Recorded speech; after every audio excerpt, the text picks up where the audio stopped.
Hello student, science academic কেয়ারে তোমাদের সবাইকে স্বাগত। আজকে নবম দশম শ্রেণীর কেমিস্ট্রি চ্যাপ্টার কত 3 এর কম্পাঙ্ক এবং তরঙ্গ দৈর্ঘ্যের এবং তার শক্তির সম্পর্ক নিয়ে একটু কি আলোচনা করব। দেখো, পরমাণুতে বিদ্যমানগুলো ইলেকট্রনগুলো কিছু শক্তির কি পার্থক্য আছে। শক্তির পার্থক্য আছে কি এস মিউ, এটা একটা সূত্র। শক্তির পার্থক্য নির্ণয় করা কি সূত্র, এটা একটা সূত্র। আরেকটা আছে তোমার কি, এটা হচ্ছে কি এই সি বাই কত ল্যামডা। এই যে মিউর পরিবর্তে কি আমরা যদি লিখি সি বাই কি ল্যামডা, তাহলে কি এই যে সি বাই এই সিটি কত সি বাই ল্যামডা, তাহলে জিনিসটা কি সাজালে কি এই সি বাই কত ল্যামডা। এটা একটা সূত্র, বুঝতে পারছি। আরেকটা সূত্র আছে তোমার কি ডেল ইকুয়াল কত E1 মাইনাস এর কত E2। তাহলে এই তিনটা হচ্ছে তোমার কি পরমাণুতে বিদ্যমান ইলেকট্রনের কি শক্তি নির্ণয় করার সূত্র। যখন কি কম্পাঙ্ক দেওয়া থাকবে কম্পাঙ্ক, তখন কি এই সূত্রের সাথে আমরা কি শক্তি নির্ণয় করব। যখন তরঙ্গ দৈর্ঘ্য দেওয়া থাকবে তরঙ্গ দৈর্ঘ্য, যখন তরঙ্গ দৈর্ঘ্য দেওয়া থাকবে তখন এই সূত্রের সাথে আমরা কি শক্তি নির্ণয় করার চেষ্টা করব।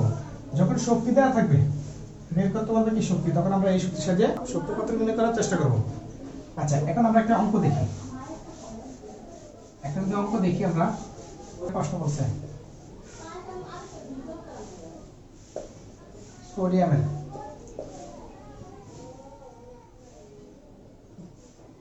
সর্বশেষ শক্তি স্তরে, সোডিয়ামের সর্বশেষ শক্তি স্তরে কি ইলেকট্রনের কম্পাঙ্ক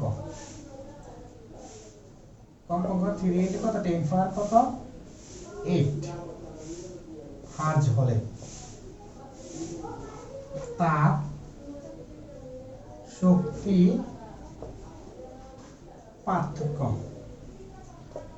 ও তরঙ্গ দৈর্ঘ্য কত হবে মনে করি একটা প্রশ্ন করছে, ঠিক না। তাহলে এখন এই প্রশ্নটা আমরা সলভ করার চেষ্টা করি। এখন আমরা জানি কি ডেল ইকুয়াল কত সূত্র কোনটা ব্যবহার করব। এখানে কি দেওয়া আছে কম্পাঙ্ক, তার মানে কম্পাঙ্কের সূত্র আমরা অ্যাপ্লাই করব। এস কত মিউ। আচ্ছা, এখানে যদি আমরা বলি এখানে হ্যাঁ এস এর মান মুখস্থ 6.62 কত 6 এটা ইনভার্স কত 34 জুল সেকেন্ড। আর কম্পাঙ্কের মান দেওয়া আছে কত 3 * 10 পাওয়ার কত 8 হার্জ। এখন আমরা যদি ডেইলি বাই করি, ডেইলি এটা কত হয় তো দেখো, এখানে কেস এর মান কত 6.62 কত 6 ইনটু কত 10 ইনভার্স কত 34 ইনটু 3 ইনটু কত 10 পাওয়ার কত 8। ঠিক আছে, এখন ক্যালকুলেশন করলে যে রেজাল্টটা হবে সেটা হচ্ছে তোমার কি শক্তির মান। আর শক্তির একক হবে কি জুল, মনে রাখবে। এই হচ্ছে তোমার কি কম্পাঙ্ক দেওয়া থাকলে শক্তি নির্ণয় করার কৌশল।